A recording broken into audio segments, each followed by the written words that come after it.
Spoke with John Wayne Ferguson. He is a reporter at the Houston Chronicle, one of our partners.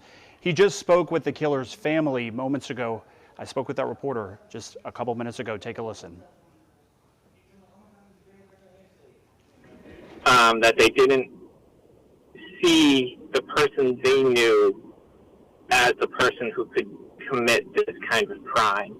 Abdur said that his brother and he had talked about the marriages, had talked about the businesses, and that was part of his life, but he had never been angry about those things or expressed violent, thoughts or anything like that.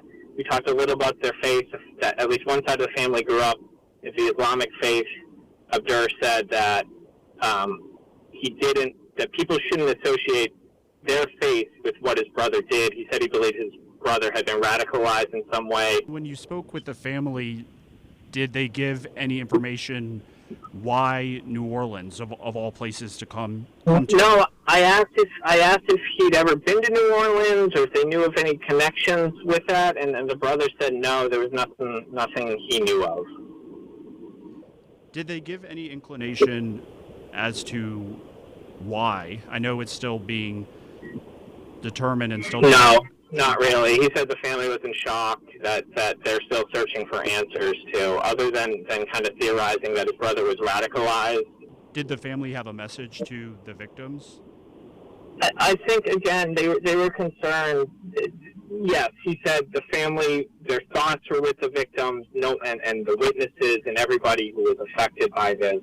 I think the younger brother was horrified by what happened, extremely emotional about it. The older brother, he called Tim Sood, the most successful person in his family because of his experience in the military and with the businesses and things like that. Wow, so his family members considered him to be one of the most successful in the family. Yeah, there was admiration.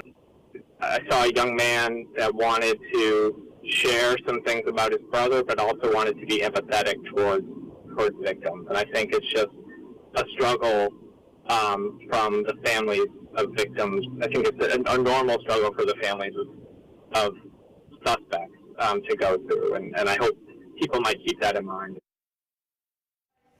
And that interview was done in Beaumont, Texas. We're going to have much more on this story on the WDSU mobile app. Back to you.